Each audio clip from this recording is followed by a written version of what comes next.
Esse é o segundo programa da nossa série com o Dr. Laí Ribeiro. O Dr. Laí Ribeiro é cardiologista, é palestrante, é professor, é um mestre.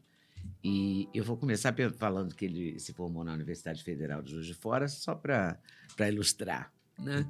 Afinal, somos os dois de Juiz de Fora. Isso. Mas de Juiz de Fora para o mundo, como é que foi esse trajeto? Foi direto para os Estados Unidos? Não, de Juiz de Fora eu fui para o Rio de Janeiro fazer um mestrado em cardiologia, que não tinha em São Paulo na época, todo mundo convergia para o Rio. Até eu falei para você que eu sou o primeiro mineiro e o terceiro brasileiro a ser mestre em cardiologia. Formado em mestre em cardiologia no Rio, eu resolvi ir para Teófilo Otoni, onde eu tinha ido aos 17 anos, quando eu passei no concurso do Banco do Brasil. Eu parei de estudar e fui trabalhar no banco. Você cumpriu a meta dos mineiros, dos né? mineiros. Os pais mandavam no estado, trabalhar no Banco do Brasil para ter futuro. Era o sonho de todo mundo, né? Eu fui, rodei todos os departamentos, vi que não gostava daquilo, fui pedir demissão, o gerente não aceitava a minha demissão, porque pela primeira vez alguém estava pedindo demissão do Banco do Brasil. Ele perguntou o que você vai fazer da sua vida. Eu falei, eu vou para Juiz de Fora, vou fazer o vestibular de medicina. Ele falou, mas você não vai nem passar? Aí eu falei com ele que se eu não passasse entre os 3 primeiros colocados, eu não aceitaria o meu lugar na faculdade. Faltavam 10 meses e 28 dias. E eu estudei como se fosse para passar em primeiro lugar. E achei que fosse passar em primeiro. Passei em segundo. Não por culpa minha, mas na hora de eu passar a resposta de um problema de física para o gabarito, eu passei errado. Aí eu fiquei 6 meses sonhando com aquilo, mas passei em segundo lugar, cumpri a minha missão. Terminei a faculdade de medicina, fui para o Rio fazer mestrado. E aí, nesse ínterim, nós juntamos um grupo de pessoas, de médicos, e construímos um hospital em Teófilo Otoni, Minas Gerais, São Lucas, Hospital São Lucas, hospital privado. E eu voltei para Teófilo Otoni. E eu estava lá em Teófilo Otoni trabalhando numa sexta-feira, final de dia, me preparando para ir para Alcobaça, na Bahia, que não fica muito longe dali. Sim. E, de repente, o telefone toca e era um gerente de um hotel. Aí o gerente do hotel falou assim, olha, nós temos aqui um hóspede com dor no peito, suando frio, dá para o senhor vir? Falei, eu estou saindo com um final de semana longo, chama outro. Ele falou, já falamos isso com 2 médicos, eles falaram a mesma coisa. Eu falei, tá bem, estou indo. Eu fui lá ver o paciente, cheguei lá e encontrei um paciente suando frio, infartando, tirei o eletrocardiograma dele, estava numa fase aguda do infarto do miocárdio, levei ele para o hospital. No caminho para o hospital, ele me pergunta assim, você conhece meu filho? Num português muito precário, e eu num inglês muito precário, respondendo para ele. Ele falou, quem é seu filho? Ele falou, meu filho chama-se Peter Marocco. Eu falei, eu não conheço seu filho pessoalmente, mas eu conheço seu filho dos trabalhos. O filho dele, inclusive, tinha morado no Brasil, falava português, trabalhava nos Estados Unidos e era um dos chefões da pesquisa cardiovascular de Harvard. Caramba! E o filho sai lá de Boston, Massachusetts, e vem para Teófilo Otoni ajudar a tomar conta do pai, que estava infartado e internado. E aí, quando ele chega, ele pega na papeleta e ele pergunta, quem é que escreveu isso aqui? O doutor Laí Ribeiro, chama ele. Eles me chamaram, eu fui lá, falei, onde é que você aprendeu isso? Eu falei, aprendi com o seu material. Entendeu? Eu estudava pelos livros dele, pelo material dele. E aí o pai ficou internado, 15 dias e tal, e nesse ínterim, nós fizemos amizade, porque ele falava português, era casado com uma brasileira de Americana. Na véspera do pai ir embora, eu tinha um centro de estudos, onde nós éramos 21 médicos, cada um na especialidade, e eu era o presidente do centro de estudos. Naquela noite, eu ia falar sobre arritmias na fase aguda do infarto do miocárdio. E quando eu entro na sala, o Peter Marocco está sentado na primeira fileira. Eu pedi permissão aos meus colegas, falei no nível dele. Quando eu terminei, ele perguntou, você quer ir para Harvard? Eu te levo. Eu já tinha validado o meu diploma nos Estados Unidos, chama SFMG, e tinha passado. Aí ele falou, você já tem a papelada, você quer ir? Eu falei, não quero não. Eu estou bem estabelecido, acabei de construir um hospital, entendeu? Não quero. Passam-se 6 meses, nós estamos conversando no telefone, e eu pergunto para ele, aquela oferta? Ele falou, continua de pé. E aí eu fui. Fui para passar 1 ano, convenci os meus sócios que eu ia passar 1 ano, passei 17. 17 anos? 17 anos. Essa é a história. Cheguei Que lá com barato. muita dificuldade, porque eu não merecia estar em Harvard. Eu entrei pela porta do fundo, o pessoal não gostava, não dava bola para mim, e eu percebi que os professores adoravam jogar um jogo chamado Mastermind. E tinha 3 níveis, tinha o Mastermind, o Super Mastermind, o Grand Mastermind. E eu tinha um técnico que trabalhava comigo que era especialista nisso, ele me ensinou, nós compramos os livros, eu comecei a estudar e comecei a jogar com ele, fui jogando e fui melhorando, e um dia eu desafiei um professor e ganhei. Aí eu chamou o outro, eu ganhei. Foi assim que eu conquistei Harvard. Não foi pela cardiologia, foi pelo Mastermind, no refeitório, na hora do almoço. É mole. É uma história maravilhosa muito mesmo. interessante. É o que tem que ser, tem força mesmo, né, Laí? verdade. É impressionante. É né? verdade. Tem Teoflotone, aparece o pai do médico, Eu digo assim, famosérrimo. a oportunidade na vida tem 2 modos. Ou você corre atrás dela, ou ela bate na sua porta. Só que se for esperar ela bater na sua porta, ela sempre vem fantasiada de um problema. Ela nunca chega assim e diz, aqui está a oportunidade. Tem um problema, tem uma pessoa que precisa atender, você não vai poder viajar no final de semana, vai ter que ficar aqui cuidando dele, etc. Quer dizer, foi apresentado como um problema. Por trás do problema vem a oportunidade. Aquela pessoa que não gosta de problemas, geralmente deixa passar muitas oportunidades. Que bom que você não deixou passar essa oportunidade. Que eu não deixei passar, aquilo foi E mágico. você viveu 17 anos lá. 17 anos como cardiologista lá. É uma experiência incrível, né? Muito incrível. De lá, depois eu fui para a indústria farmacêutica, eu fui diretor médico da Merck, eu fui vice-presidente da Novartis, na época do Ciba Corporation. Eu viajei o mundo inteiro, 22 países como professor convidado. Fiz bastante coisa, publiquei 149 trabalhos científicos em revistas médicas americanas indexadas, está lá no meu site para qualquer um ver, né? Não é só a citação, não, o trabalho está lá também. No programa de hoje vamos falar do cérebro, Sim, é o né? meu órgão Basicamente. favorito. É, meu órgão favorito. Eu fui professor de neuroanatomia e neurofisiologia 5 anos na faculdade de medicina. Entendeu? Olha. Então tem uma história até bonita para lhe contar. Porque eu perguntei, quando eu entrei na faculdade, eu perguntei para vários professores, o que tem de mais difícil em medicina? E foi unânime. Neuroanatomia, neurofisiologia. Eu falei, então é nisso que eu vou virar especialista. Então, do primeiro para o segundo ano, eu não tirei férias. Eu estudei neuroanatomia, que eu já tinha terminado, no primeiro ano, mais neurofisiologia. E aí eu fui no professor de neuroanatomia e neurofisiologia e falei com ele, eu posso te ajudar, eu posso ser seu monitor. Ele falou assim, então me dá uma aula. Aí nós escolhemos um assunto, eu dei a aula. Ele falou assim, eu gostei muito da sua aula, você vai dar o trote intelectual para a faculdade. Falei, o que é isso? Primeiro dia de aula, você vai estar de jaleco, eu vou te apresentar como meu assistente, eu quero que você dê uma aula de 40, 50 minutos sobre o sistema límbico. Tudo certinho, mas para eles não entenderem uma palavra. Então, nós fizemos. Então, a partir daí, sempre fui eu que dei o trote. Então, todo ano, quem dava o trote intelectual na faculdade era eu.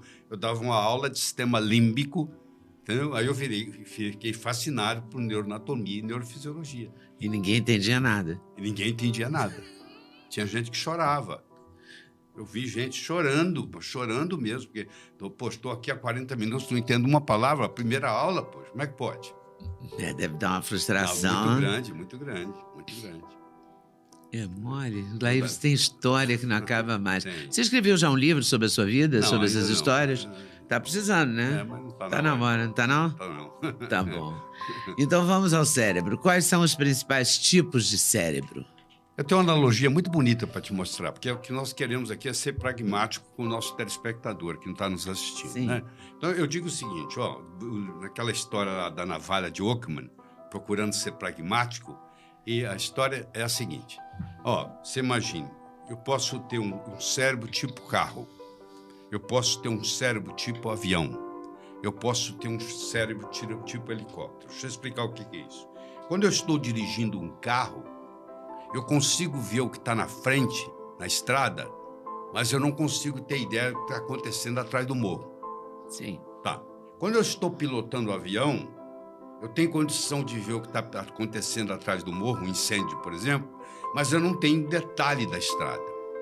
Se eu estou pilotando um helicóptero, eu posso fazer as duas coisas. Eu posso fazer pá, e ver o detalhe da estrada, ou eu posso subir e ver o que está atrás do morro.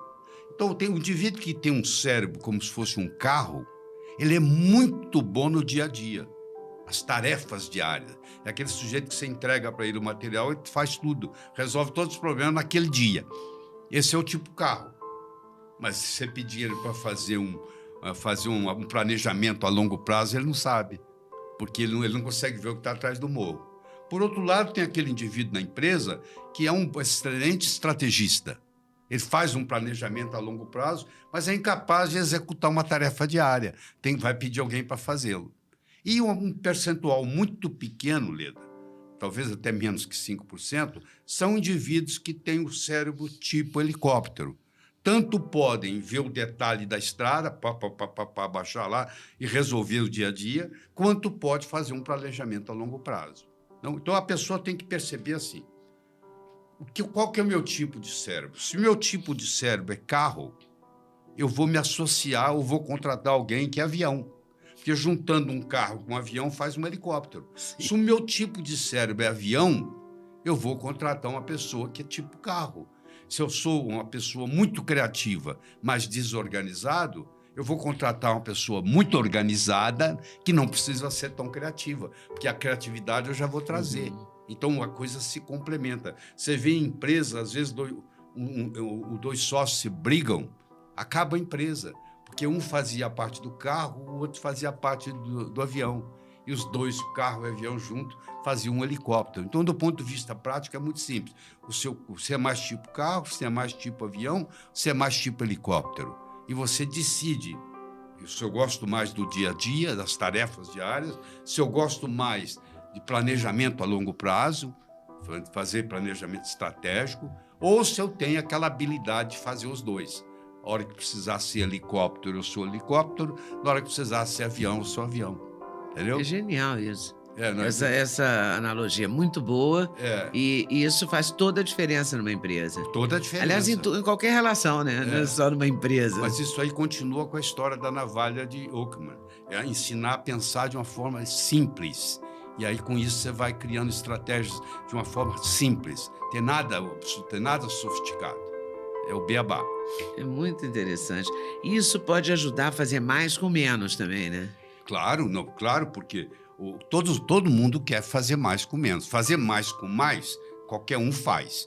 Se eu tiver mais funcionário, mais dinheiro, mais tempo de trabalho, mais não sei o quê, claro que eu vou fazer mais. Mas o desafio não é fazer mais com mais. O desafio é fazer mais com menos. Cada vez fica mais difícil, cada vez você tem que fazer mais com menos, porque a concorrência tem aumentado. Você faz uma analogia entre o computador e o cérebro? É uma analogia também simples, mas muito, muito útil. Você vê o seguinte, se eu trouxer para aqui um computador e trouxer um programa chamado PowerPoint, eu posso fazer uma projeção aqui. Eu trazer só o computador não é suficiente. Eu tenho que trazer o hardware, que é o computador, e eu tenho que trazer o software, que é a programação. Mas se eu trouxer o hardware e trouxer o software, mas eu esquecer de trazer o que liga o computador na eletricidade, também não vai funcionar. Sim. Então, o meu cérebro, ele tem que ter o hardware, ele tem que ter o software e ele tem que ter energia. E essa energia vem da mitocôndria, que é onde a nossa força vital está. Onde nós geramos energia através da mitocôndria. Então, não adianta nada eu ter vontade de fazer as coisas se eu não tiver energia. Não adianta nada eu ter talento se eu não tenho energia. Entendeu? Tudo depende para executar no mundo físico.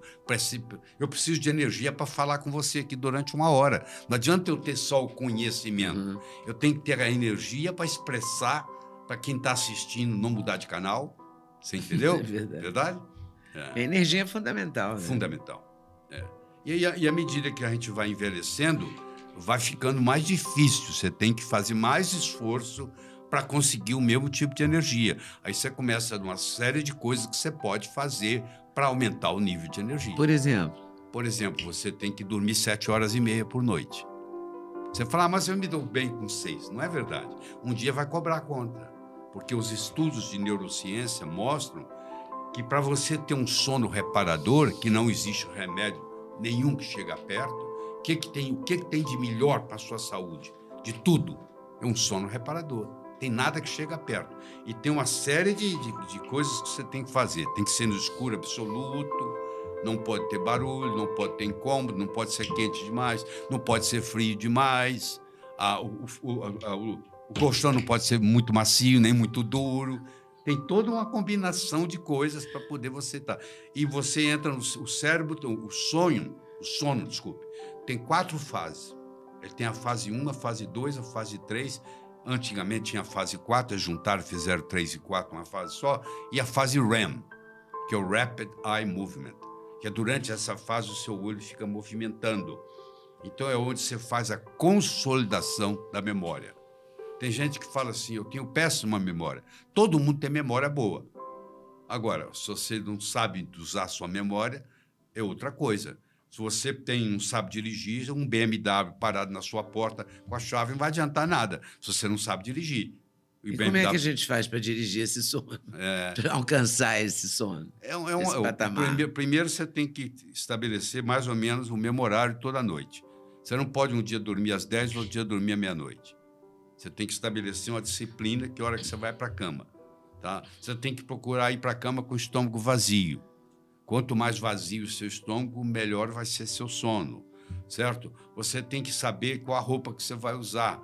Se é muito apertada, se é muito folgada, se a escuridão está o suficiente, se não tem nenhum aparelho eletrônico no lugar onde você dorme. Oi. Você tem que tirar tudo de lá e colocar no banheiro. Você quer carregar seu celular durante a noite, você carregue no banheiro. Não carregue onde você está, porque vai prejudicar o seu sono. A poluição eletromagnética do celular vai atrapalhar o seu sono. Então, o seu sono tem... E aí aquelas luzezinhas dos aparelhos da NET, Sim. Tudo isso você tem que cobrir, então? Cobrir. Principalmente se elas não forem vermelhas. Se elas forem vermelha, não incomoda tanto. Pior é azul, incomoda mais. Atrapalhar o sono. Mas o ideal é não ter nenhuma ali. O ideal é não ter nada eletrônico ligado ali. Isso pouca gente consegue hoje. Né? Muitas pessoas dormem com a televisão ligada. É verdade. O que você quer mais? Né? E depois diz que não descansou. Não, mas sem o celular do lado carregando, eu não consigo. Não, acho que não Mas vou conseguir. você colocar ele no banheiro. Eu não vou ouvir se acontecer alguma coisa. Que coisa que vai acontecer? Sei lá, um incêndio no prédio, o porteiro vai te avisar. E você não tinha celular, como é que era? Você não pensava no incêndio. Então, mas você já tem um outro telefone fixo. Confia nele. Você não tem telefone fixo? Não tenho telefone fixo. Eu mais. ainda tenho telefone. Você ainda tem? Eu não tenho mais. Mas vamos lá, vou tentar tirar o celular. Mas... Não pode negociar, colocar ele assim a 1 metro de mim? Não, eu acho que não. Acho que tem que ser não tem negociação, não. No outro cômodo. Principalmente agora que tem um 5G, né? Que é mais poluente. O 5G é mais poluente ainda. Poluente. Claro que traz uma série de vantagens. É mais potente, né? É mais potente. Traz uma série de vantagens para todos nós. Eu também gosto do 5G. Mas, por exemplo, eu não uso o celular... eu não uso o celular assim nunca. Eu uso o celular assim, ó, ele está aqui, eu trabalho com ele aqui. Eu não ponho ele no ouvido.